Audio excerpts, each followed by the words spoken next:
Who was the man that had risked his neck for his brother, man? Shaft. Can you dig it? Oh, I can dig it. He's a complicated man. Oh, yeah. But no one understands us but his woman. Who? Shaft. Oh, yeah. John Shaft.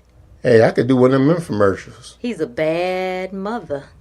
Shut your mouth. Oh, I'm going to do just that. Stay tuned for another edition of the Prison World Radio Hour. Prison World, The Prison World show is radio show. Prison World, radio show. We gon' have some fun. Prison World, The Prison World show is radio show. Prison World, radio show. We gon' have some fun.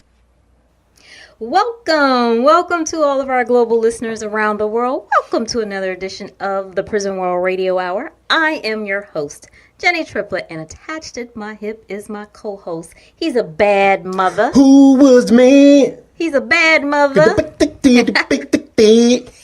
in the world was that? Huh? What in the world Better was listen that? to Mike J. Oh my G. Mike J be on some stuff. Okay.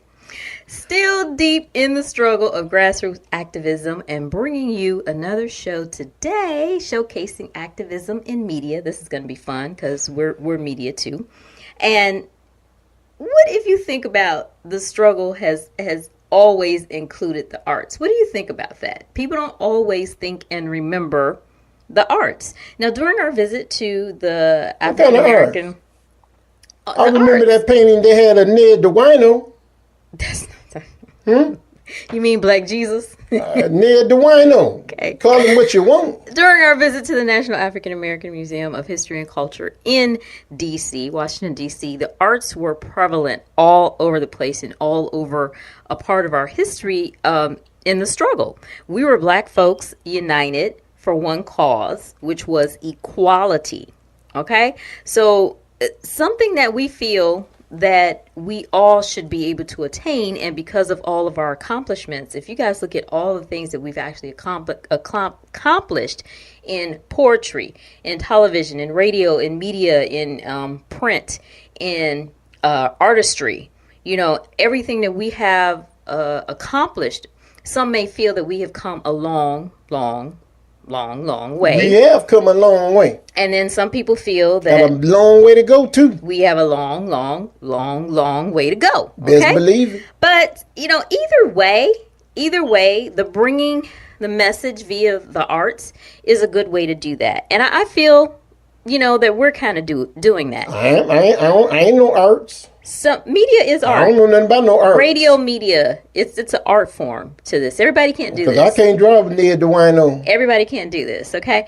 But some do it in a comedic way, comedy, where they can say some dead serious stuff but make it funny. And I think D.L. Hughley has been doing a really good job. Oh, he be fun. It don't be funny to me. That Yeah, be some Hughley? serious stuff he be talking about. It's serious, but he's a comedian, so it's coming out in a comedic way. Whoopi On his Goldberg. radio show? Yeah. You think that be funny? Some of the things he says is funny because well, it's so... I didn't get funny. I got seriousness out of that. It's like drastically sarcastic. You know, the sarcasm. Whoopi Goldberg, she does a good job. He don't be sarcastic to me. He be dead. Some of the stuff is sarcasm. Oh, I don't listen to everything. Yeah, though. because it's not real. But Hassan Minhaj, you know, he's done a pretty good job. His Netflix special is really good, but of course he represents the brown people. So, you know, but it's all kind of like one struggle because they're actually experiencing something that Black folks have experienced for quite some time, deep in the struggle. Dave Chappelle, well, you know, Dave speaks on a lot of stuff, and Dave gonna be Dave. So, What, they done did something yeah, that they don't like? of course. You already stood up against the man with that TV stuff. Of course he does things that, you know, but he's just real with it, and he speaks real on politics and, you know, some of everything else. I feel a lot of our content, which is media arts, covers the issues. On our radio show, we speak a lot about social injustices, racial tensions, Well, you call it media arts. I call it media. mass incarceration, police brutality, human rights, etc., etc., etc. And on our TV show, we speak about living the Muslim lifestyle, which we all know is full of messages. And then in our magazine, our blog, our social media, etc., we cover current events and timely topics. So I think we're pretty well in that mix. Is this about us? Well, not this particular show. I was just wondering. Since this is our show, I don't like talking about myself. Since this is our show, and we never know when we have new listeners, we always have to tell how people, y'all doing? Yeah, about what it is that we do. So our guest today, Nia-Malika Dixon, she's a filmmaker, and she's telling stories independently, of course, because you all know it's hard to get that type of support in Hollywood, and we're going to venture out into that, get our feet wet in documentaries. I can't wait to shoot our first documentary. Who's shooting? Ain't nobody going to be shooting me? I can't wait. I got some guns too. I can't wait to film our first documentary. How about that? Because I can pull out the arsenal. I got some arsenal. Okay. And I got my right to carry too. But she's bringing awareness in the ways that she can with the stories that she's telling. And that's what activism is all about.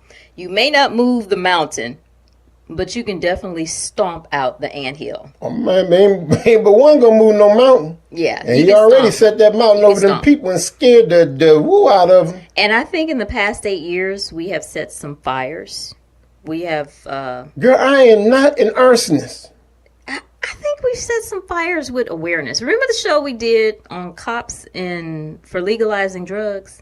No. You don't remember that? That was a really good show. It was a really good show. That was a good one because they gave the realness on what some cops believe is unfair treatment with drug arrests. Oh, I did see that. I was going to say, you have to remember that, right? And you remember the show we did with Judge Alex about blacks being shot more times by police. We still got a difference of opinion on that one. And he said, no, white folks get shot more by police. We just don't see it. Ain't that something? Yeah. Can we see it then? We like to know the statistics being for real with our own eyes. Right. Well, I don't just like for somebody to tell me something. Right. And we've definitely done some other stuff as far as shows and awareness are concerned. But you guys can find archives on our blog, prisonworldblogtalk.com. But hold up, I don't want nobody to be getting shot. Let me get something clear. I don't think white people or nobody else should be getting shot. Mm-hmm. I'm just saying. And you also can find our archives on iTunes and TuneIn. They go all the way back. We go a long way back, y'all, to 2009. And moving forward to 2017, I don't know, 2017, 2017, what do we say? I still say 2000. I don't know. I guess it's just me. But I need to move into 2017, I guess. I say be out. This new series on Black Muslimah activists, Muslimah, like I'm saying, there's always like two words. Muslimah. Potato, tomato. Okay. And we're going to get it all started right after this. Hi, this is Judge Alex, and you're listening to the Prison World Radio Hour. Ramadan Mubarak. It's Nia of Audace Entertainment. I'm an independent writer and director, and you are listening to Prison World Radio Network. Green light. Hey girl, school zone. I'm getting hungry. Car changing lanes. You want to meet me for pizza? Stop sign. Intersection clear. Yeah, street. Pizza sounds good. Ballin' Street? Girlin' Street! It's hard to concentrate on two things at once, like texting and driving. Stop the text, stop the wrecks. How will you stop texting and driving? Tell us at stoptextstopwrecks.org. Brought to you by the National Highway Traffic Safety Administration and the Ad Council. This is our segment where we normally tackle prison world news that it's hot in the prison system or what's going on, and everybody knows everybody's going to prison from CEOs to them boys got caught. From CEOs to everyday Joes. We just had some escaped inmates here in Georgia, but we also have some cops that are not going to prison for killing people. Ain't that something? And this is normally the segment that we talk about. They ain't even roughed them boys up on a regular show. But because this is our Black Muslimah activist special, we're going to use this this segment of our show to talk about some of those myths. You know those myths that I'm talking about African-American Muslims in general, the ones that people ask and the ones that people don't ask, the ones that people make up, and they just put out are afraid to say anything because they just want to believe that's how it is, okay? So how about the one, where are you from? I did a whole video on this about where are you from. African American Muslims face the stigmatism of having to be from overseas somewhere, or, in order to be able to practice Islam, when in fact there have been practicing Muslims in the USA predating the 1940s. But I guess if you don't practice 1940s. Yeah.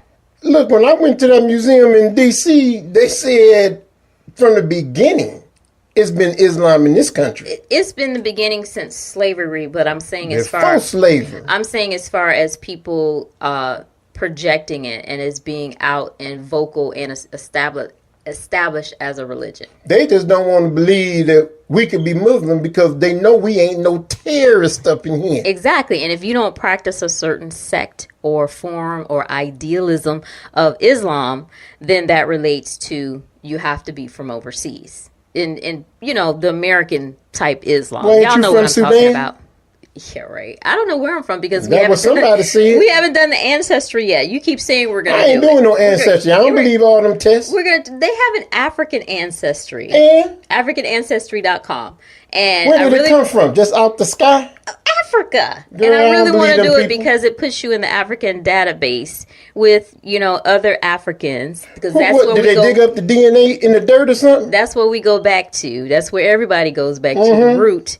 And to see exactly, where we're from. How you going to get an exact? I'm still tripping on that. Well, let's do it and find out. I don't want to do it. Oh, my goodness. I believe what God said. I'm going to leave it in Allah's hand. You from somewhere, my brother. Okay. Yeah. Oh, the ignorance of that, and also who you calling ignorant? I'm saying that not wanting to find out really where you're from. Oh, I was just trying to get something clear up in here. Yeah, and that and how you have to be from someplace else. So you have to. Do you really have to be from someplace else to be Catholic, or do you have to be from someplace else to practice? Do you have to be from Israel to practice Judaism in order to be Jewish?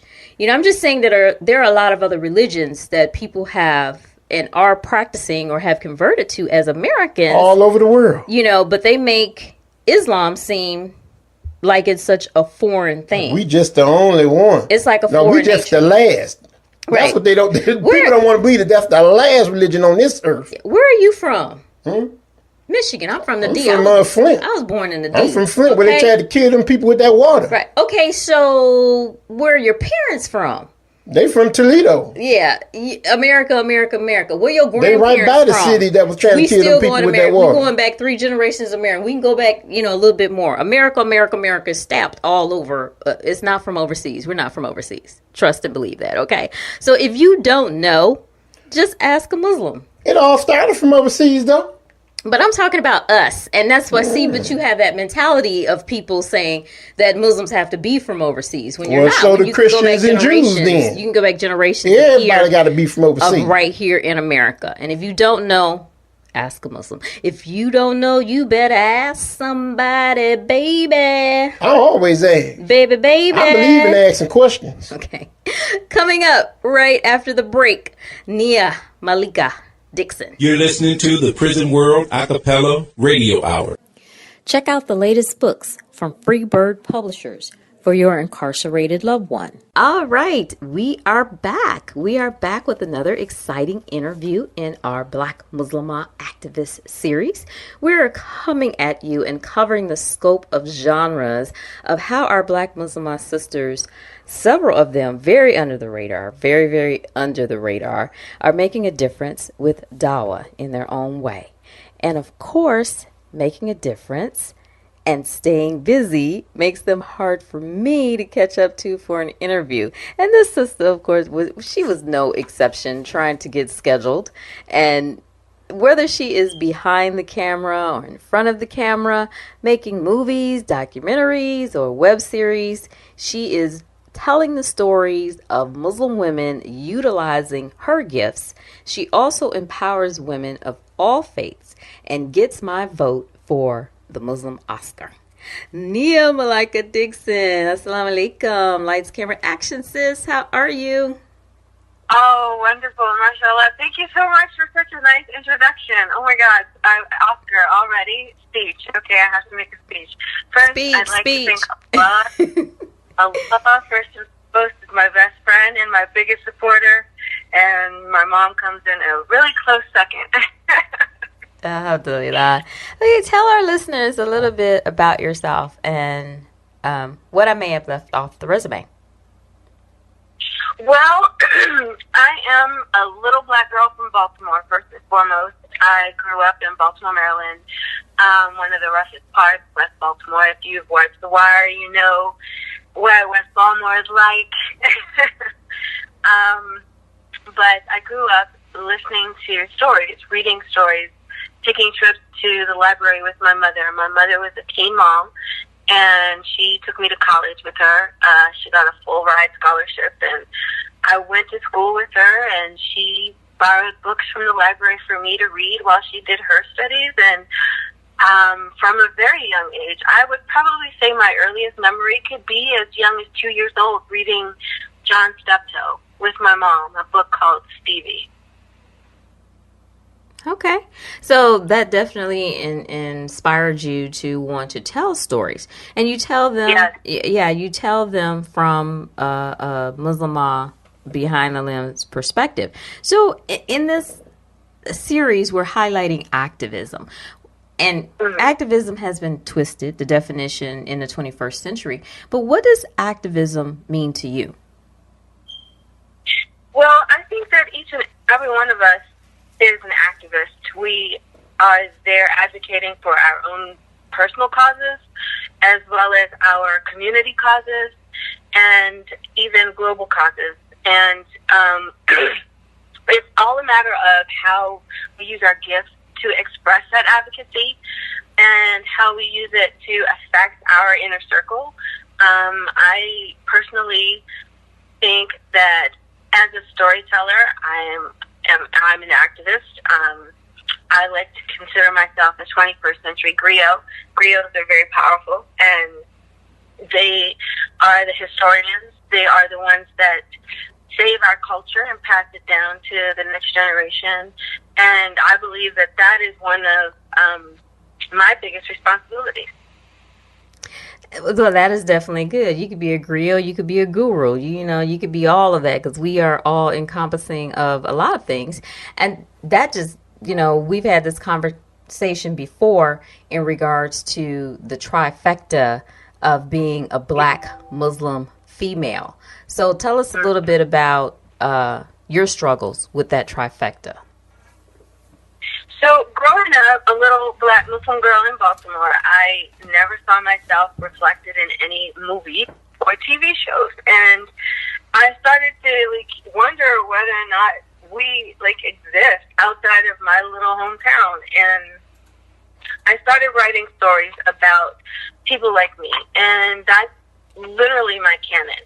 I write stories from the perspective of Black people, from the perspective of women, and most importantly from the perspective of Black Muslim women, because that's who I am. And I should, and as well as my daughter, should be able to go to the movie and see ourselves up on screen. So that's my mission. That's really what I write.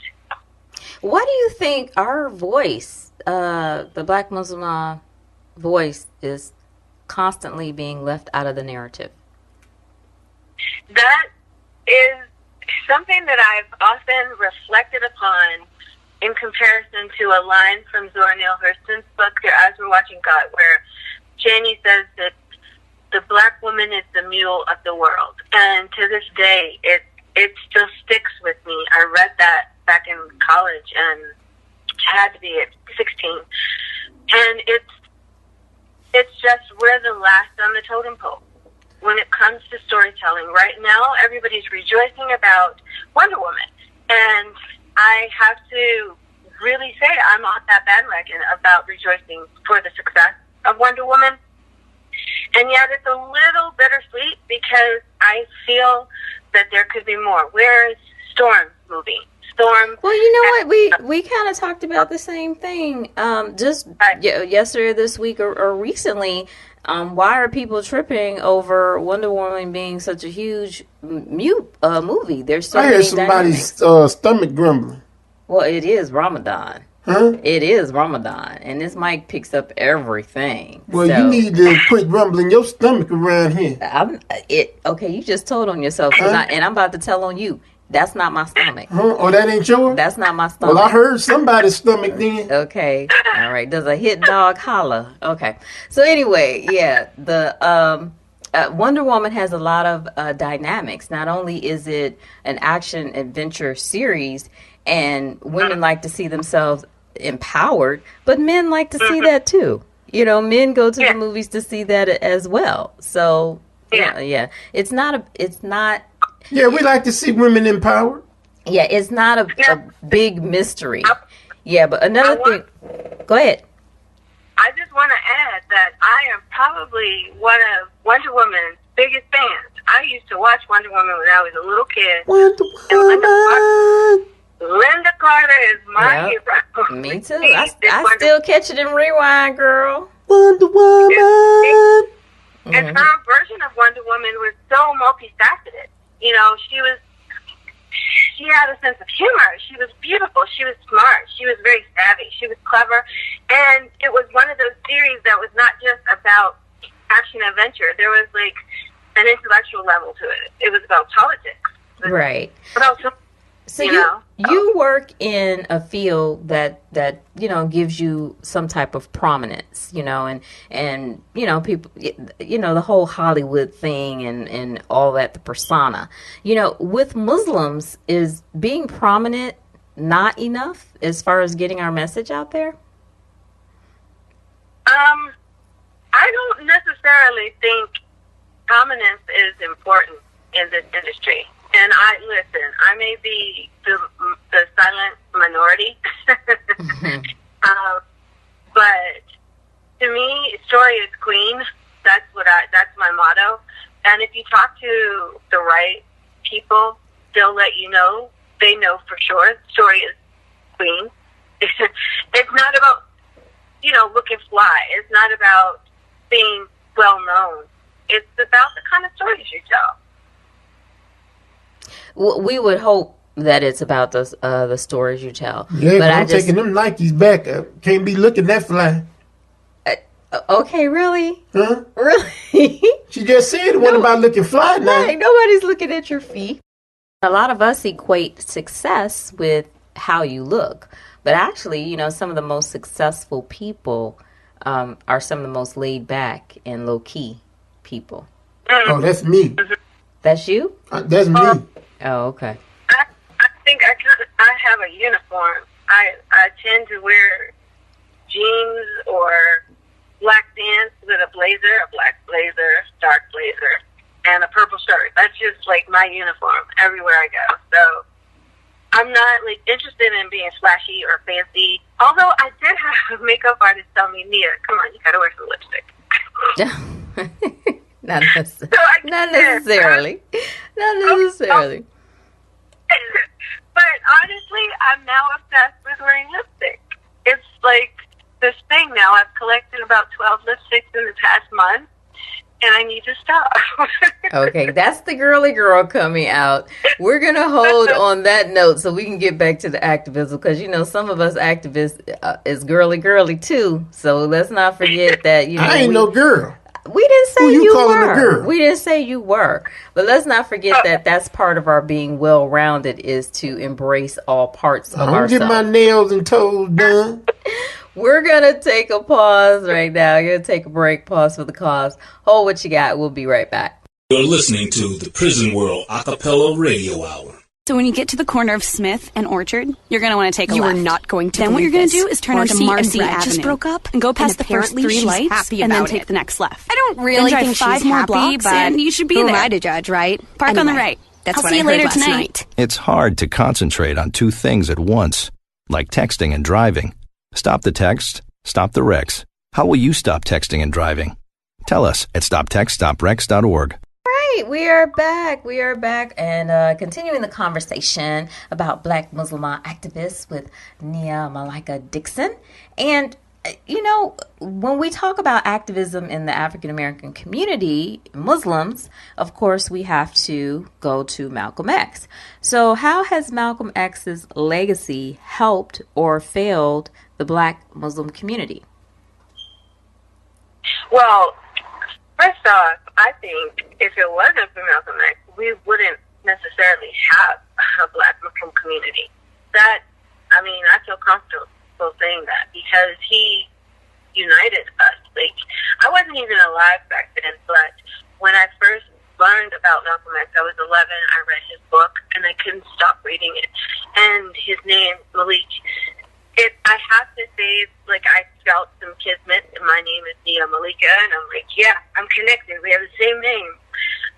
But he stood for, empowering us as people, having some dignity and elevating ourselves and having pride in ourselves. And that, to me, is something that we are starting to lack, in the present, that we need to revive.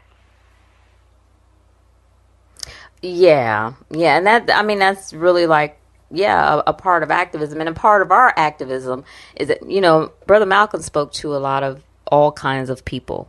And that's part of what we do, is we try to make sure we're just not Muslims speaking to Muslims. We're not just African American Muslims speaking to African American Muslims. So we do get out there and speak to other people. And I think you do that as well with, what you do and how you do it. Well, honestly, being an independent filmmaker is not very lucrative unless you're a rich white guy. But I do not necessarily have a singular focus on just being a filmmaker. Like you said, we're well-rounded as women, and I do believe that part of being an activist is giving back to your community. So it's not just about what you do on the global level, but locally. And I am actually currently the youth coordinator for the Muslim youth group, MYG, at the Islamic Center of Southern California, down in Koreatown, near downtown LA. And I love working with the youth and seeing that generation that's under me, or those second or third generations below me coming up, and how I can guide them. That's like a passion of mine. And recently I was interviewed, and I spoke about that. And the rock and roll camp for girls in LA, a camp that I had vaguely heard about, sought me out based upon that interview. So now I'm volunteering this month. I'm working with girls between 13 and 18, and I will be guiding them and directing the music video. And see what I'm saying? And she said, she is volunteering. I want to point that out, people. She is volunteering this month. Volunteering, okay? A lot of us who are ultra busy, we still find time to volunteer, to give back. Okay, go ahead. Yeah. Well, no, and I was just saying that if it wasn't for the fact that I work with the Muslim community, my own community, and I was not ashamed to say that, actually the exact opposite. I'm very proud to say that I'm well invested in my community. And because of that, this camp director sought me out, Abby Lenning. She's amazing. And so there are actually no Muslim girls in the program. So there are 2 scholarships that are available. So if you're a Muslim girl between 13 and 18 in LA and you want to participate, I have 2 scholarships that you can apply for. So. Oh, alhamdulillah. That is so wonderful. And as we do a lot as females, because our minds are always thinking it and overthinking it and trying to find different ways to do things. So as Black Muslim females, how important is it for us to take the reins of leadership? Well, in our community, you mean, or in our communities, globally, however, it's for us to be out there and active. Well, honestly, I will have to say this. As a Black woman, it is our legacy.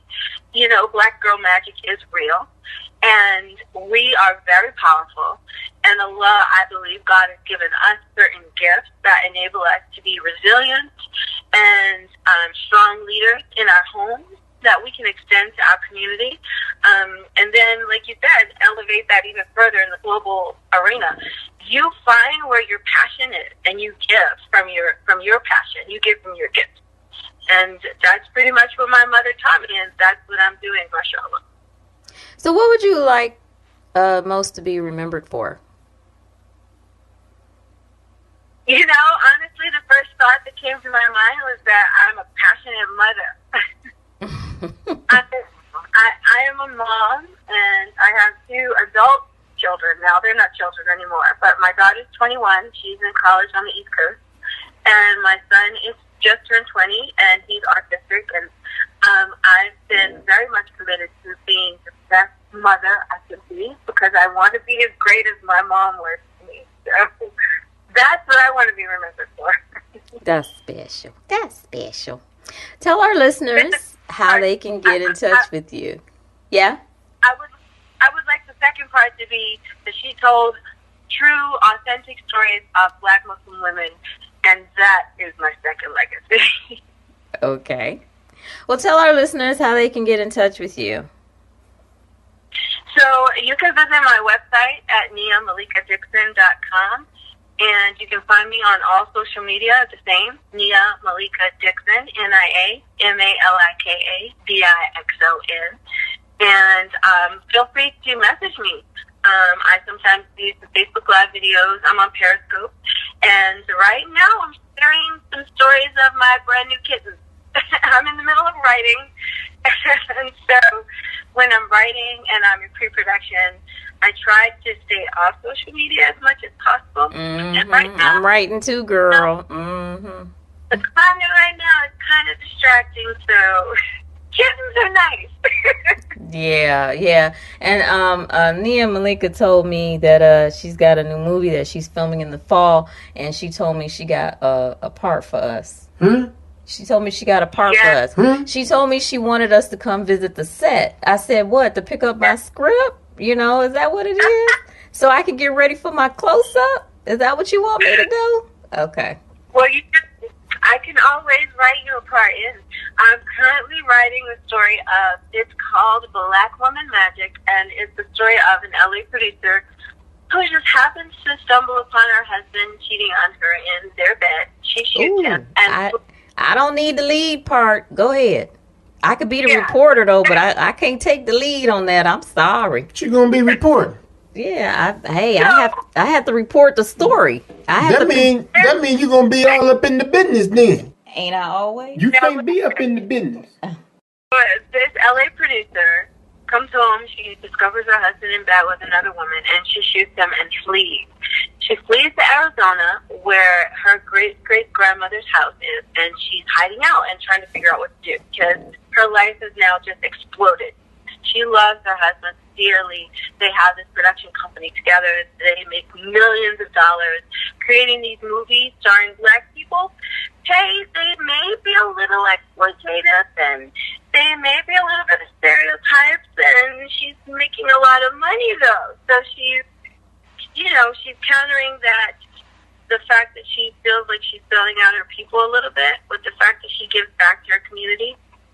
But when she gets to this house, there's a supernatural entity there, and she has to learn the lesson of the life of her great-great-grandmother. And through those diaries that she discovers, she realizes her Black girl magic needs to really kick into high gear. She goes back to LA. She gets her life together. We're going to have to bleep that. Okay. Yes. She gets her together. And the moral of the story is that, we ultimately have it within us to be able to withstand any kind of slings and arrows that life hands us. So we have to stay true to ourselves and true to our family and true to our spirit.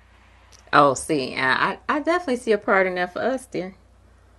We could be Yes. the all telling reporter. So, but I ain't no reporter and I ain't no black girl. So, who said you had to be a girl? I heard something about black girl up in there. Pencil us in, block off the schedule. We going to LA in the fall to shoot the movie. There, y'all got it first right here on the Prison This World ain't no Radio hustling Hour. flow. That's right. That's what it. Hey, it's hard. You can't hustling for yourself up in no part. It's hard out here for a pimp. Okay, so we definitely appreciate Nia-Malika being here, being with us, and discussing the Black Muslim female trifecta. And we appreciate you. We'll talk soon. Okay. Thank you so much for having me, and let's do it again. We should talk more. You know, as a fellow Black Muslim woman, we have a lot in common. Oh, what you got, guys? We'll be right back. Cheryl Cooley from Climax, and you're listening to Prison World Radio. I just wanted to add, thank you so much for having me. It's been an honor. And during the last 10 days of Ramadan, I wanted to call a focus on unity and just coming together, especially in the current climate that we live in. And through storytelling is how we connect. And that's literally my mission, is to give the voice to the voiceless in the area of storytelling, those of us that are Black Muslim women. And that's my mission. And alhamdulillah, I'm out here doing it. Thank you for your support. Food for thought. Food for thought. Food for thought.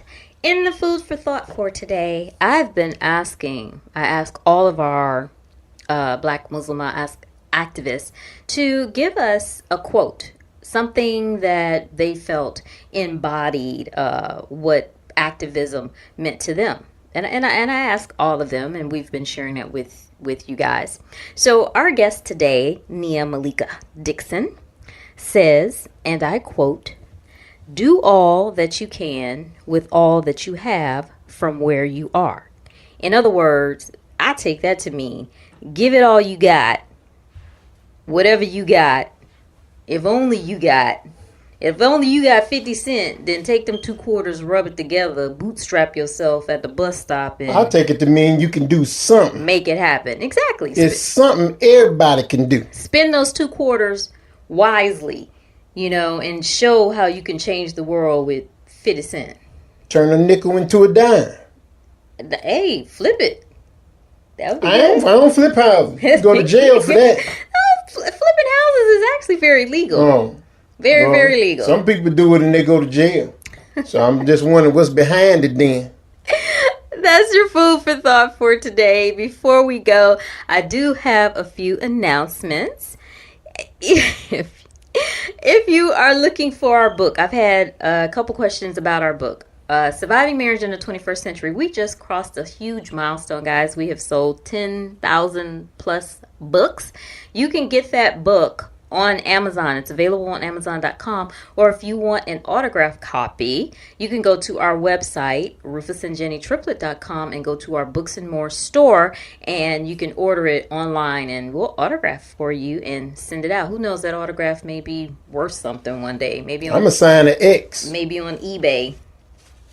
Everything that you hear here, guys, is a cappella. Like I said, I know you probably be bouncing your head and moving and all that good type of stuff, but please remember it is a cappella. And if you would like to submit something, send it to prisonworldradio@gmail.com. Trying to give you something different. That's prisonworldradio@gmail.com. Just a little bit. Our Jobs for Felon book. It's still on Amazon. It's still selling. We have a new edition coming the end of next month, inshallah. And I'm hoping to help more people with criminal records, those that are facing those obstacles in getting employment. Can we help people without criminal records? Sure, we do that too. Oh, yeah, just wonder. We do that because a lot of people are struggling. Lots of folks are struggling, okay? Check out our TV show, Lifestyles with Rufus and Jenny. Season 1 is on Amazon. You can get it on DVD. The first episode is available on YouTube. The full episode is available on YouTube. My Fitbit said I need some more steps. I'm going to say, you in a rush to go somewhere? I'm in the middle of the announcement. The Fitbit said run or something. Do you mind? Do you mind? No. Do you mind? No. Okay. I sure don't. Gotta get them in, though. Free, and I got to get these in to pay some bills, okay? Free Book Publishers. Check them out for books for your incarcerated loved one. They do more than just sell books. They also print books. So if you have an incarcerated loved one and they want to get a book printed, I tell everybody that's incarcerated has a story and they need to write a book, okay? Write a book. It creates a legacy for your family. Get in contact with them. Freebird Publishers, freebirdpublishers.com. Find our magazine, Prison World Magazine. People might not want to know my story. On Amazon. It is available. You guys can gift a subscription to an inmate for 1 full year. It is a bestseller on Amazon. You guys can find single issues of our magazine at prisonworldmagazine.com and just send them a single issue or, gift it. There are lots of people who are incarcerated and there are several people who cannot afford it. So if that's something that you want to do, knock yourselves out. Advertising and sponsorships are available for our radio show.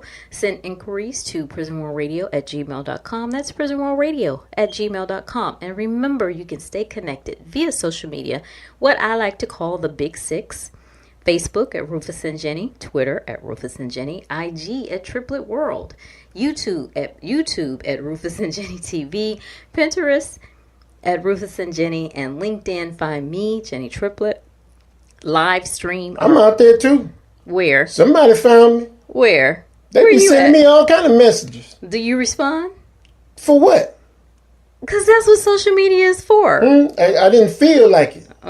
See, that's the problem. That's the problem. You're getting all on these social media platforms and you don't respond to nobody. Then it looks bad. I use my thing for something else. I use my social media for something else. Just in case that didn't sound right. Wow. I know how it sounded.